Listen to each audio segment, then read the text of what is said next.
नमस्कार बागवे सर. नमस्कार पारीख सर. केम छो? सांगलीकर कसे आहात? बिग बॅश अरेंजमेंट एकदम झकास नंबर 1. नाशिककर कसे आहात भाऊ? पुणेकर कसे आहात? मस्त ना. साताराकर काय म्हणता राव? कोल्हापूरकर काय राजे बरं आहे ना? नमस्कार मंडळी. नमस्कार. हास्याचे लखलखीत चांदणे घेऊन आलो आहे तुमच्या बिझनेसमधील टेन्शनवरची मात्रा संभाजीनगर 10x ग्रोथची हास्य जत्रा, हास्य जत्रा, हास्य जत्रा. प्रतापराव गुजरांस महाराजांचं आज्ञापत्र सुटलं. सर्वोपत स्वराज्यावर वारंवार चालून येणाऱ्या गनिमास गर्दीस मिळवल्या विना आम्हा रायगडावर तोंड दाखवू नका. आणि मग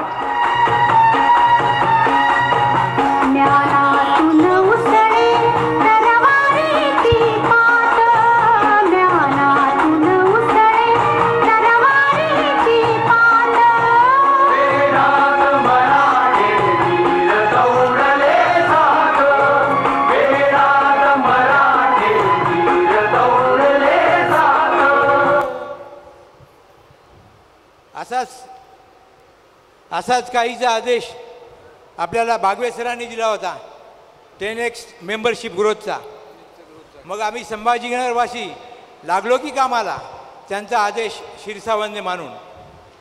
जसा अकबराचा नवरत्न दरबार होता तसा शिवाजी महाराजांचं अष्टप्रधान मंडळ होतं. मंडळी आपल्या TLCचे विविध विषय व्हर्टिकल्स म्हणजे मंत्रिमंडळाचे खातेमंडळ, राजे प्रधान आणि खात्याचे विविध मंत्री यांनी 10x ग्रोथसाठी केलेला संवाद या प्रक्रियेत मग जे काही अनुभव शेअर झाले, कधी त्रागा झाला तर कधी हास्याचे पुढारी उडाले आणि TLCचा महामंत्र अधिक समृद्धीचा कळाला, शिकायला मिळाला. जे काही झाले ते म्हणजे TLCची हास्य जत्रा. तर बघूया TLC संभाजीनगर TLC प्रस्तुत TLC मेंबरशिपची 10xची हास्य जत्रा, हास्य जत्रा. हास्याचा चौकार, हास्याचा षटकार, असेसमेंटचं टेन्शन. असेसमेंटचं नाव नको घेऊ, पाद्यसर इथंच आहेत, पुन्हा लागतील. अरे भाऊ त्याच्या आधीच प्रोग्राम घेतलाय आपण. हा चल बाबा नाही तर वांदे. काय रे अभय, परेशान दिसतोयस. तुझ्या चेहऱ्यावरचं रौनक कुठे गेली? अहो सर, यावर्षी नवीन मेंबरशिप चालू आहे. त्याचा प्लॅन दिलाय 10x ग्रोथचा. 100 मेंबर करायचे. आता किती दिवस कमी राहिले? 5 ऍप्लिकेशन आले फक्त. अरे बापरे, काय भाऊ? अरे काय सांगाव बाबा, 60 LC मेंबर पैकी फक्त 15 पुढे सरकलेत SLC1 ला. आणि SLC1 आणि SLC2चं रडत विचारूच नको रे भाऊ. बापरे, आता काय रे करायचं? पण ऍडमिन भाऊ असं कशामुळे व्हायला लागलंय? याचं जरा RCA वगैरे आपण काहीतरी करायला पाहिजे. आता आपला RCA काय कामाचा आला नाही. आपण एक काम करू, आपल्या मोरक्यांकडे जाऊ, त्यांनाच RCA करायला लावू आणि मग तेच बघतील काय करायचं. आणि बागवेसर पण बघतील मोरक्यांचं काय करायचं ते. खरंच तुझं. अरे तुम्ही त्यांना TLCचा वाय सांगितला का? वाय कसला वाय? अरे TLCचा वाय म्हणजे विटॅमिन M, पैसा रोकड़ा. वो खुदा तो नहीं है पर खुदा से कम भी नहीं है. फायनान्स म्हणजे प्रॉफिट, टर्नओव्हर याच्या गोष्टी, बिझनेसचा सस्टेनिटी, प्रॉफिटेबिलिटी कसा वाढवायचा हे सगळं शिकायचं TLC मध्ये आल्यावर. आणि डोसकं बाजूला ठेवायचं आणि इम्प्लिमेंट करायचं. बाकीच्यांना शिकवायचं आणि सगळ्यांना शेअर करायचं. पण हे कसं करायचं राज? अरे तुला फायनान्स माहिती का भाऊ? फायनान्स हे काय असतं फायनान्स? फायनान्स कसं रे? याला फायनान्स माहित नाही? सांग रे आनंद याला जरा. हिच्याकडे फायनान्स माहित नाही तर याचे मेंबर कसे याच्यासोबत चालणार आहे हे सांग बरं. एक सांगू का? अकाउंट्स कोण बघतं रे? एक सांगू का? तुम्ही खरंच अभ्यास करून आलात का नाही माहित नाही मला, पण TLCचा अभ्यासक्रम सुरू करायच्या ऐवजी तुम्ही पहिले नोट्स लिहायला पाहिजेत. नोट्स घ्यायला पाहिजेत. तुम्ही आणल्यात का नोट्स? नाही नाही थांबा, मी देतो तुम्हाला. नाही आमच्याकडे नाही. अरे नोट्स आणत नाही, काढत माझ्याकडे आहेत, नाही. माझ्याकडे आहेत. कसं व्हायचं? चला, ऐका. अरे, गडबड नका करू रे. मला माहिती होतं तुम्ही असेसमेंटचा विचारणार आहे. पेपर फुटला वाटतं. माझी ऐका. अरे नाही रे, नाही रे. माझ्या नावाचं कुठे माझ्या नावाचं माझ्या नावचं द्या की हो. अरे द्या हो सगळ्यांना आमचं द्या की.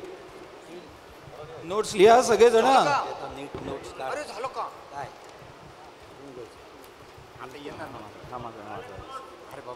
आता सगळ्यांच्या नोट्स, आता नोट्स पूर्ण कार्यक्रम होजेपर्यंत आपला लिहायचे आहेत आणि अभ्यास चांगला झालाय दाखवायचा आहे आपल्याला. लिहायला सांगतो, तुम्ही लिहायला घ्या. लिहायचं. जर तुमचं अकाउंट कोण पाहतं, जर बघा ना, कोण पाहतं तुमचं अकाउंट? आमचं अकाउंट काय असतंय?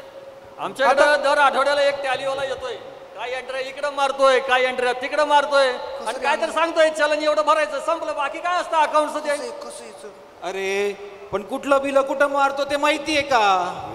Capital purchase, service charge, labour charge, इतर सर्व सगळे आपल्या वेगवेगळ्या खात्यात एंट्री करावे लागतात.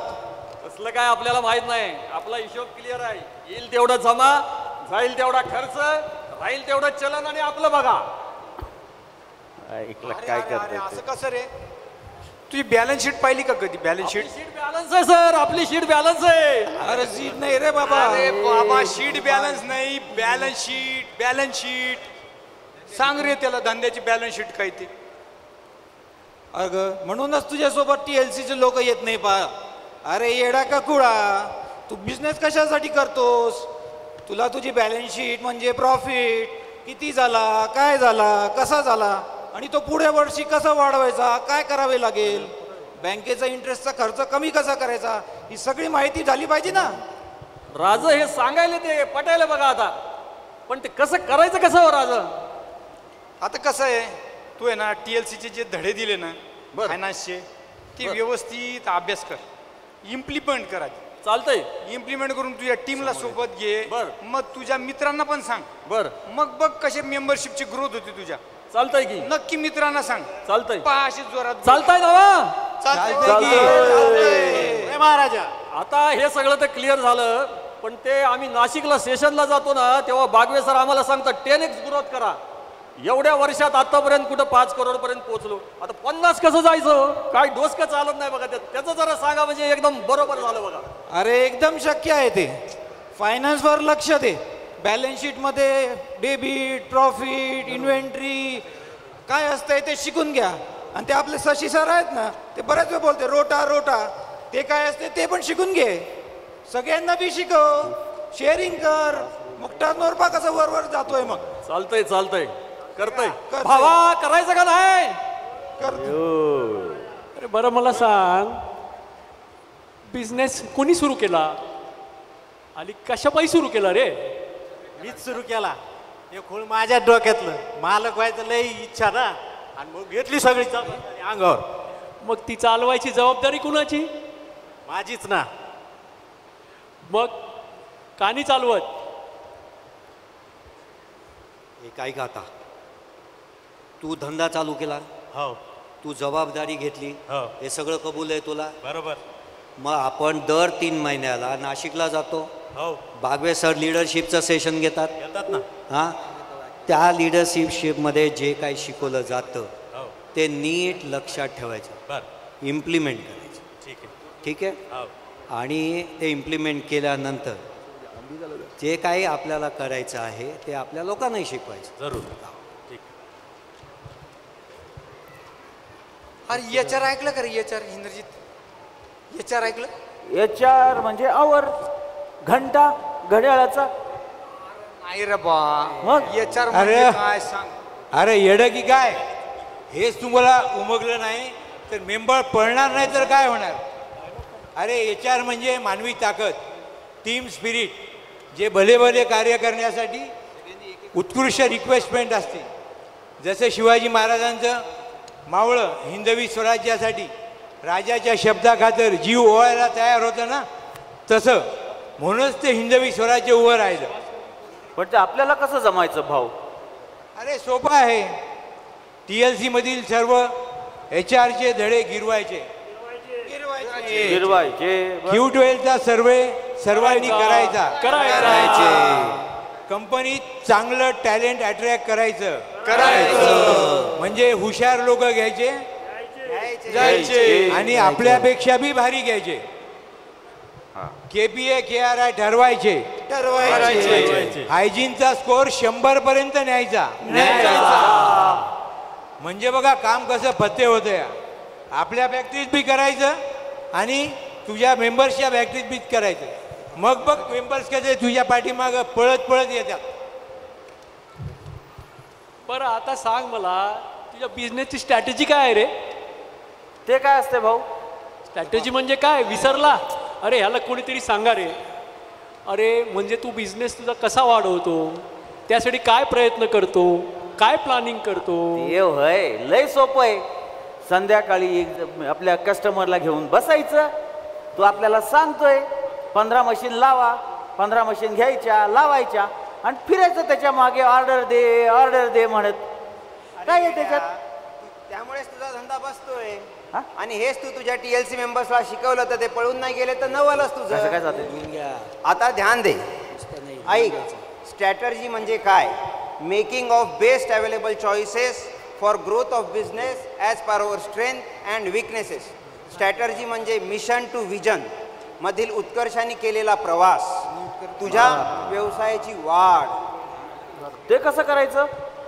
अरे पहिले तुमचे उद्दिष्ट नव्याने लिहायचे. म्हणजे आपला ॲन्युअल बिझनेस प्लॅन ABP बनवायचा.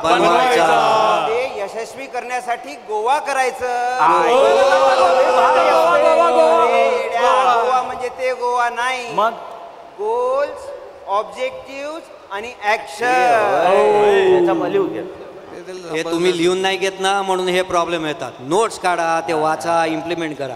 गोवा म्हणल्यावर की फक्त ते आठवतं. आणि हा गोवा बनल्यानंतर मग आपल्या सगळ्यांना तो शिकवायचा, सगळ्यांना सांगायचा, कोर टीमला सांगायचा. आणि हे सगळे धडे गिरवल्यानंतर तुमच्या मेंबर्सकडून ते गिरवून घ्यायचे. आणि मग पहा तुमचे मेंबर बिलकुल पळून जाणार नाहीत. आणि मग जायचं कुठं? ते गोव्याला जायसाठी ठीक आहे, गोव्याला जाऊ आपण. पण एवढं करून बी माणसं पळून जाते, त्याचं करायचं काय हो? अरे अभय, तू WCP ऐकलं का रे? WWF ऐकलं मी. अरे काय झालं तुला? WCP म्हणजे प्रोडक्टची क्वालिटी चांगली करायची. बरं. रिजेक्शन रिवर्क कमी करायचं. म्हणजे बघ तुझ्याकडं पैसा कसा असा रगड राहतं बघ. पण ते कसं करायचं कसं ते? अरे WCP करायची म्हणजे SOP लिहायचे. SOP म्हणजे काय? लिहून जे काम करतात तसं लिहायचं आणि जसं लिहलंय तसं काम करायचं म्हणजे झाली SOP. चालतंय की? फाईस माहिती का? फाईस माहित नाही? लावा करायचं काहीतरी. लावा नाही रे बाळा. सगळं सामान सगळं आपलं व्यवस्थित लावायचं. सगळ्यासाठी जागा असेल तसं फाईस करायचं. जर SOP झाला, फाईस झाला तर तुमच्या कंपनीत सगळं बदलून जाईल. सगळ्या लोकांचं काम उत्तम होईल आणि मग प्रॉफिट पण वाढेल. आणि हे सगळं काम केलं की तुमचा धंदा पण जोरात रगड प्रॉफिट मिळेल. अरे कळलं का? हे सगळं मेंबरला शिकवलं. राज, बरं आता एक सांगा, हा माल विकायचा कसा? माल विकायचा कसा? हा कसा विकायचा? अरे तुझ्याकडे SMM ची टीम तर आहे की. काय असतं ते असे? पुन्हा आता आणलंच का तुम्ही S&M? अरे सेल्स अँड मार्केटिंग रे भाऊ. असं होय? सेल्स अँड मार्केटिंग नाही आहे ना पण माझ्याकडे काही टीम बीम. अरे असं कसं रे? आनंद बोल की याला. अरे तरीच तुझे मेंबर पळून जातात. तू सेल्स अँड मार्केटिंग TLC मध्ये शिकला नाही का? नाही ना. अरे सेल्स अँड मार्केटिंग म्हणजे विक्री आणि मार्केटिंग तुमच्या व्यवसायाला प्रोत्साहन देते. वेगवेगळ्या चॅनल मार्फत तुमची ब्रँडिंग करते. नवीन मार्केट हडकून देते. हळूहळू सांगा. नवीन आणि विविध कस्टमर पर्यंत पोहोचवते. म्हणजे कसा धंदा एकदम चांगला वाढतो. पुन्हा एक काम कर, सेल्स अँड मार्केटिंगचे सर्व धडे सर्व तुझ्या सिनियर कडून गिरवून घे आणि तू तुझ्या टीमला पण शिकव. मग बघ तुझा प्रॉफिट बी वाढते आणि मेंबर बी वाढतात. पाय ठीक आहे. वय महाराजा.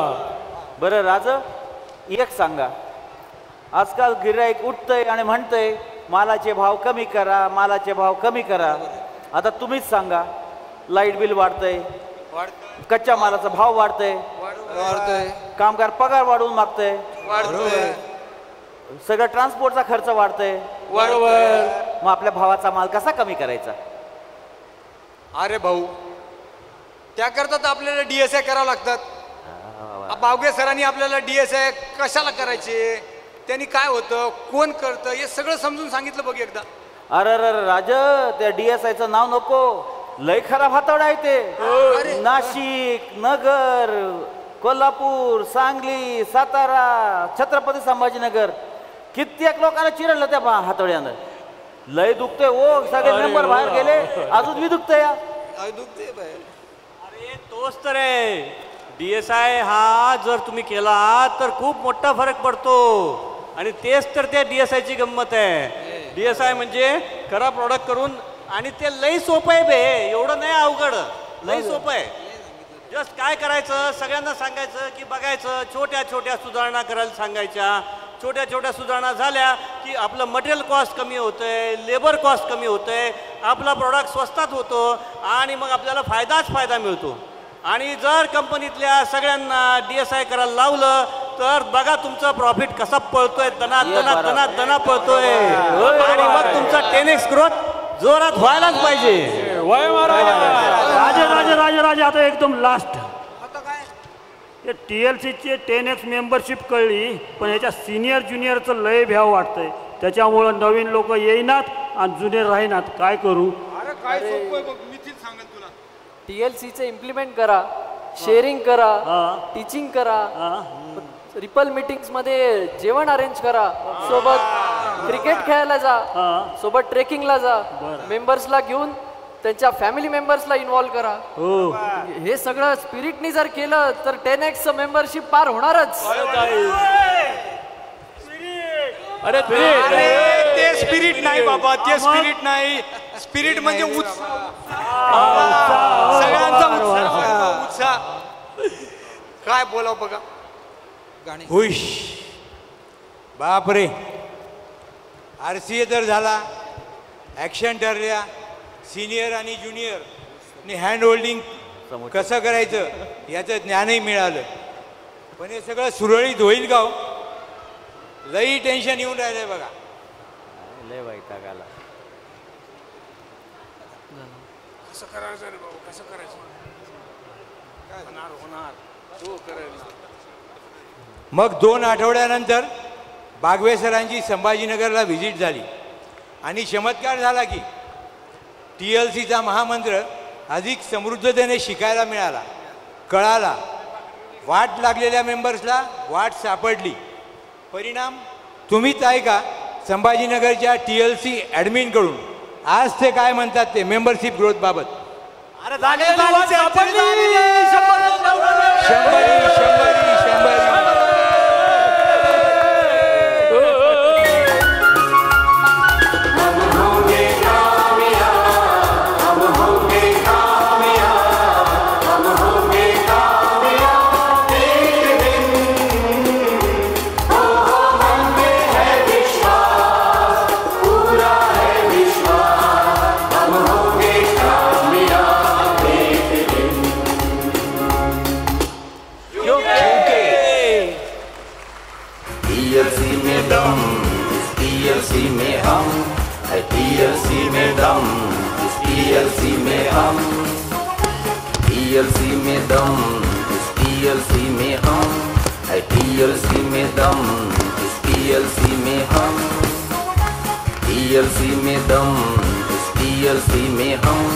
अरे TLC में दम, इस TLC में हम